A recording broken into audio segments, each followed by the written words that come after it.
welcome to the celebration space. My name is Kaylee Phelps, and today we are going to be talking about event industry projections that I foresee coming for 2021. So this is something that I am projecting for in-person events. I do want to be extremely clear that I am not a health expert. I do not have a crystal ball. I do not know what's going to happen, but just based on my 5 years in the industry, this is what I foresee coming and things that I think if you have an event coming up within the next year, I would probably start looking at these suggestions just to incorporate them into your event or bring them up to your venue and vendors. I did do another video to start those conversations that I will link in this blog post, but I will just jump right into this. One more thing I do want to talk about is that I will be talking about safety guidelines as they are right now, and I'm not saying it as anything as a political statement, nor do I want this to be a forum for any political views. So that is just where I'm coming from in the perspective of trying to keep everyone safe with what we know about the global health crisis right now in August of 2020. So I'm going to start with space and occupancy. I think that a lot of us, as we have seen businesses that are opening at 50% capacity and that are really shifting to have outdoor seating, which I think is something that if you already have a ballroom or a space reserved, I would go for, if you have a ballroom for 400 people, I would plan on the capacity going down to 200 for that room. I would take a look at your contract. I would take a look at the capacities if you have breakout session rooms and just start really revamping what you have and talking to your venue about what options there are for your space, for your dates. And with that, I would look at incorporating hybrid spaces as much as possible. By that, I mean indoor and outdoor spaces. So there are a lot of events that I have worked that have been held in tents outside, which is lovely and wonderful. I would just make sure that all of your attendees could safely be under the same tent in the same space without, while having those maintaining those guidelines. I would also see if you are holding your event at a conference center or a hotel to see if they have any spaces where you can open up into a courtyard or even just open up the windows. So that's something that people, as long as they can have some fresh air and some ventilation, it will likely make them feel more safe. So knowing your options with the venue that you are personally working with is going to be huge for that, and also looking at your attendee list and how you can rework it to safely fit that many people. If you are very committed to, you had a space for 400 people and it's going down to only having 200 people in that space, something you can look at, and that I'll touch on later, is staggering your event and also creating mini events within your event. So for example, you could have people staggered in coming to your check-in and their arrival times, and then you could also have mini networking events in different rooms and having people shift around. It's something that in the event industry, you're really going to want to look at your goals, what you're looking to get out of it as an organization, and then also your audience, what they're looking to get out of your event, and bringing them together and knowing how you can fit those two together. So every event is going to be unique, no matter if it's nonprofit, corporate, or personal. So with that, and talking about your audience, I'm going to go into your invitations and RSVPs. So once you have a good idea of what your safety guidelines and regulations you're going to be following, along with knowing what is going to be safe for your venue, I would make that extremely clear. People do not like surprises. So if you're going to be taking the temperature of every person every single day of a multi-day conference, I would make it clear that they should expect that. I would make it clear that they should expect to wear masks. I would make it clear that they should expect to self-park rather than have a valet service if that's something that you're doing. I would make sure that they know exactly what they are signing up for. So with that, I would also make sure that you have a dedicated page on your website, or create your own website for event updates and try to be as transparent as possible during your planning process. So as you are creating these plans, being transparent without creating necessarily, I wouldn't say outline all of your conversations with your venue, but I would make sure that you are saying, hey, per our venue's recommendations, we are limiting our valet service, or per our venue's recommendations, we are doing a staggered check-in and arrival time. So that's something that I think is incredibly important. Also noting that you're not going to have as much flexibility as maybe you have previously. So if you work in the event industry world, you know that people show up with unexpected plus ones. I've had unexpected entire tables of people appear out of nowhere. So that is something that's not such a big deal when you are working in the previous world of just talking to the venue and catering about adding a table, figuring out how you're going to rework. Maybe you have a printer on hand where you're printing new badges. You're not going to have that same flexibility in this new time. So that's something that I would make extremely clear on your invitations and on your RSVPs, that you are not going to be able to have the same amount of flexibility with your attendees as you previously have. So with that, if you have repeat offenders that have maybe come to your corporate or nonprofit event multiple years in a row and multiple times have brought a whole brand new table of people, or they brought their kids unexpectedly, anything like that, I would make a list of those people, of those donors, and just have people from your organization call to make sure that they are on the same page, and also make it extremely clear, as I said, upfront in any kind of print or updates via email or on that website where I recommend keeping those updates. So along with that, travel, parking, and security. So I think now is the time, if you have a local venue, for you to explore that local venue. So if you are a local nonprofit, I would make sure that you are looking at what you have nearby. If you support a national audience, I would look at where your greatest population density of your supporters are, or if you are hosting a wedding or a personal event, where the most people are, and seeing if you can create your event where it is within driving distance rather than flying. So a lot of people love to have a big flashy place where they can bring people together. If you don't have any evening events planned, you can go out on the town and you can have a ton of fun. That's not something that is necessarily the safest option right now. So I would look at how you can revamp your travel protocol. And if you are having people travel, like I mentioned, letting people know that you are going to be taking their temperature or that they do have to wear masks. Just really outlining, if people are traveling, the guidelines that you recommend before coming to the event, which will limit your liability. So my most recent venture was with a corporate travel industry parent company with 5 different brands, and I managed all of their marketing and event industry, all of their trade shows, all of their swag, anything that was kind of living marketing in the world.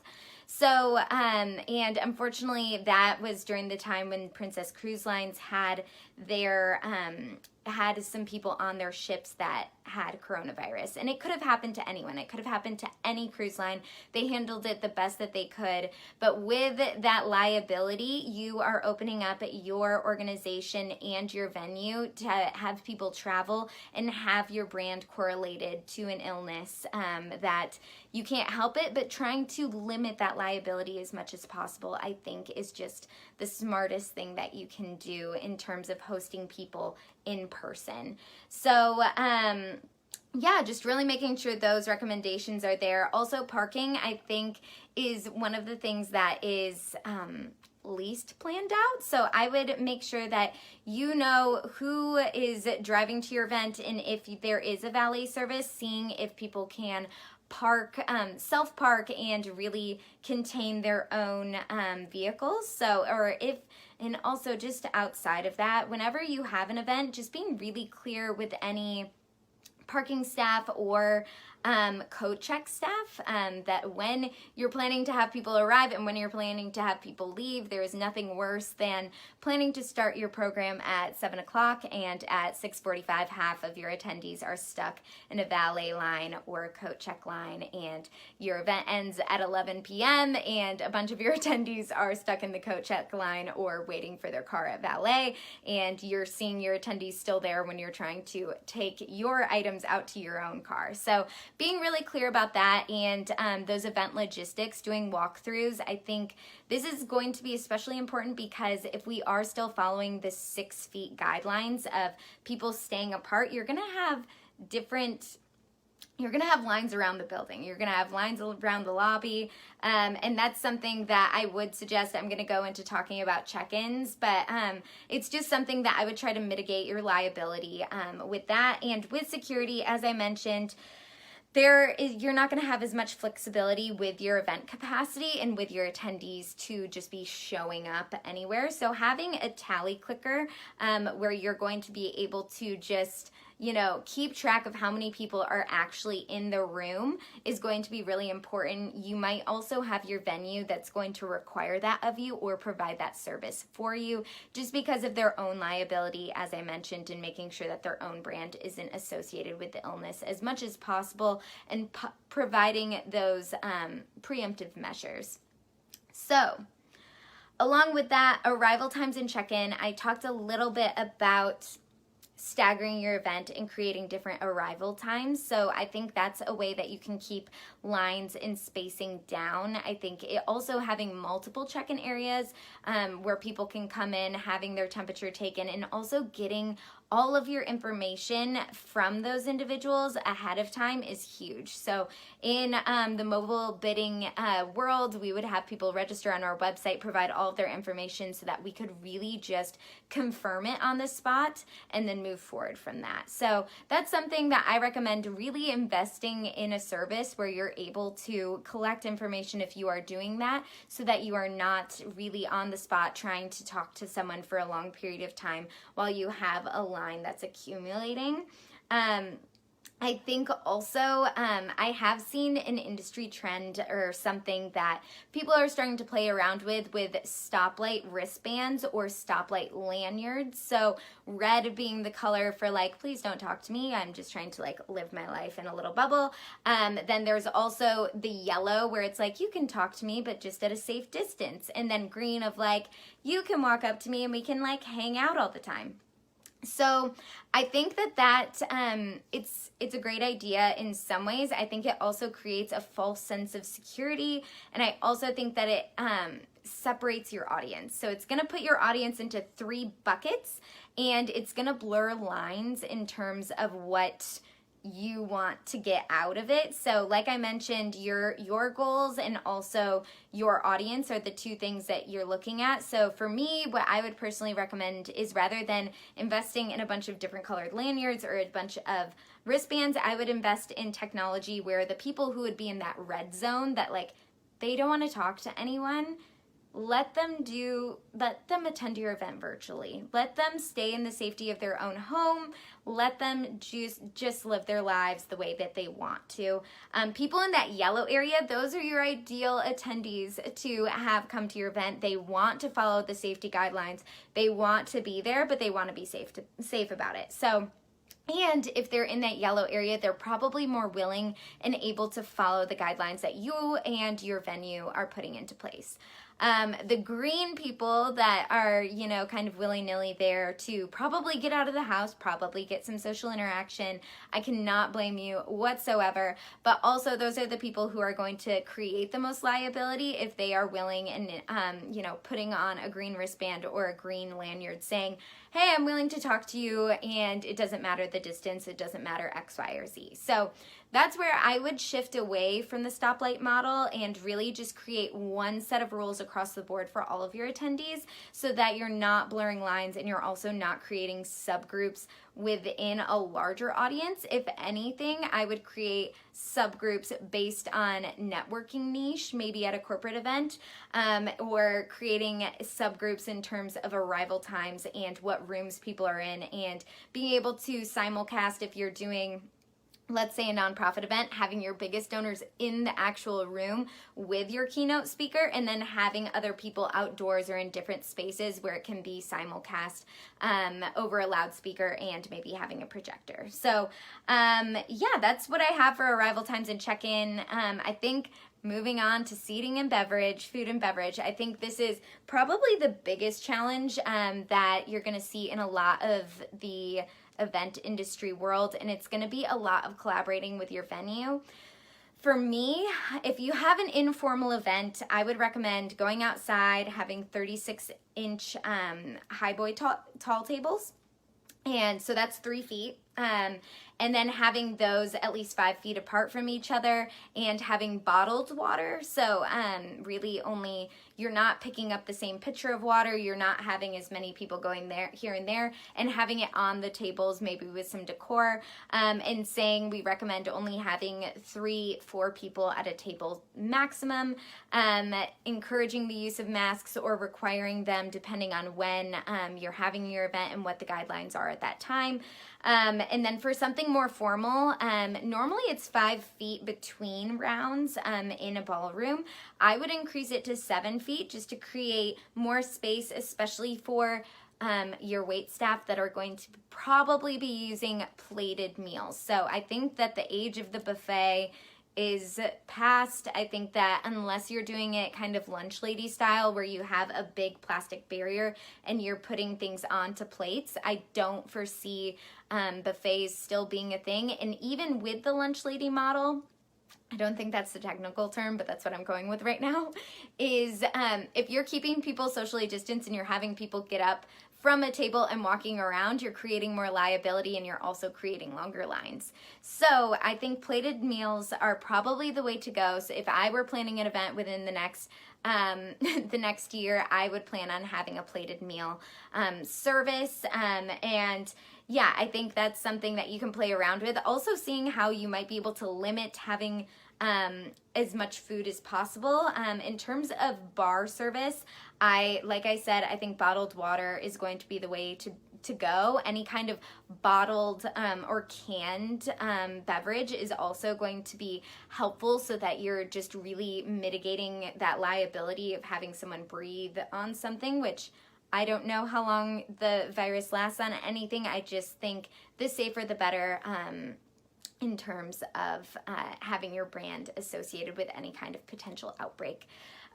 So I think having that, but if you are going to have a bar service, adding an extra bar or 2 so that you don't have that 6-foot line around your ballroom or outside in a large area is going to be really important. And lastly, I'm coming to the end. Thanks for hanging with me. Event flow, I think, like I said, it goes back to your goals and your audience. I think that you're really going to have to work with your venue and know it's always better to reschedule than it is to cancel. And also, rather than investing in a huge amount of bar service or food, I would recommend really investing in technology to engage with a virtual audience and also looking at swag. So I'm going to do my video next Thursday on different swag options that I've seen that I think have been really great, and having that as an option to make people feel more involved with your event from home. But I think that really investing in those options or investing in simulcast technology where if you're having people come together where you can have them in separate spaces, and really planning to have shorter events too. So I know people love to mix and mingle. People are going to want to get out of the house. I know I want to mix and mingle for sure, but also just again, the liability piece and food and beverage and all of that good stuff. Looking at your event flow and really figuring it out, it's going to be particular to whatever your goals and your audience is. So that is what I have for you today. I really appreciate those watching live and anyone who watches this at a later date. Should you have any questions, comments, concerns about your own event, please don't hesitate to reach out to me. As I have said, I really have been working in virtual events since 2015, even before they were really more necessary. So I would be happy to help and even just provide a free 15-minute consultation to see what might best fit your needs. So until next time, enjoy celebrating today.